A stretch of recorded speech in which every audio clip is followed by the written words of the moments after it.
ಬರಕ್ ನೀವೇ ಕಾರಣ ಆಗಿದ್ದು. ಬಟ್ ಆ ಮನಸ್ತಾಪ ಬಿಟ್ಟು ಮದುವೆಗೆ ಬಂದಿದ್ದೀರಲ್ಲ, ಅದು ಖುಷಿ. ಅದು ಕರೀದೇ ಇದ್ರು ಬಂದಿದ್ದು ಇವನು ರಂಜಿತ್ ಟ್ರೈ ಮಾಡಿದನಂತೆ.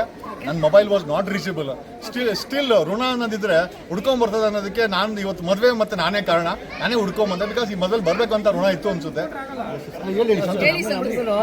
ಯಾಕಂದ್ರೆ ನಾನು ಇದ್ದಂಥ ಒಂದಷ್ಟು ವಾರಗಳಲ್ಲಿ ನಾನು ಯಾರ್ದಾದ್ರೂ ಫ್ಯಾನ್ ಆಗಿದ್ರೆ ಅದು ಜಗದೀಶ್ ಸರ್ಗೆ ಮಾತ್ರ. ನಾನು ಟಿವಿಲಿ ಬಂದ ಮಿಮಿಕ್ರಿ ಎಲ್ಲ ಪಕ್ಕದಲ್ಲಿ ಅಮ್ಮ ಇದ್ದಾಳೆ ಹಾಕೊಂಡು ಸಾಯಂಕಾಲ ಮನೆಗೆ ಹೋದ್ರೆ ಎರಡು ಬಿಡ್ತಾರೆ ನಿಮಗೆ.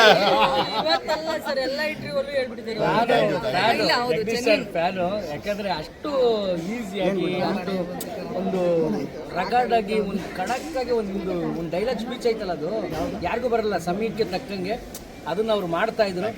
ತುಂಬಾ ಇದನ್ನ ಇರ್ಬೇಕಾಗಿತ್ತು. ನಾವು ತುಂಬಾ ಎಕ್ಸ್ಪೆಕ್ಟ್ ಮಾಡಿದ್ವಿ. ಅದು ಕಾರಣಾಂತರದಿಂದ ಆಗಿಲ್ಲ.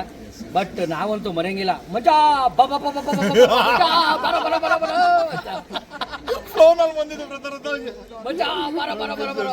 ಜಗದೀಶ್ ಯಾರು ಕಾಪಿ ಮಾಡಕ್ ಆಗಲ್ಲ. ಕಾಪಿ ಕಷ್ಟ ಅಲ್ವಾ? ಯಾವಾಗ ಕಿಕ್ಗೋಸ್ಕರ ಮಾಡ್ತಾರೋ, ಕಂಟೆಂಟ್ಗೋಸ್ಕರ ಮಾಡ್ತಾರೋ. ನಾವು ಜಗದೀಶ್ ಸರ್ನ ಕಾಪಿ ಮಾಡಕ್ಕಾಗಲ್ಲ. ಗೋಲ್ಡ್ ಸುರೇಶ್ ಅವ್ರು ಕಾಪಿ ಮಾಡೋದು. ಯಾಕೆ ಹೇಳಿ, ಇಲ್ಲಿ ನೋಡಿ ಗೋಲ್ಡ್ ಹಾಕೊಂಬಂದಿದ್ರೆ ಬಿಚ್ಕೊಂಡ್ಬಿಡ್ತಾ ಇದ್ವಿ, ಅದಕ್ಕೆ ಹಾಕೊಂಬಂದಿಲ್ಲ ಅವನು. ಮಾನ್ಸ ನೀವ್ ಹೇಳ್ಬೇಕು. ಯಾಕಂದ್ರೆ ಸಣ್ಣ ಪುಟ್ಟ ಮನಸ್ತಾಪ ಬಿಗ್ ಬಾಸ್ ಅಲ್ಲಿ ಇದ್ದೇ ಇತ್ತು. ಬಟ್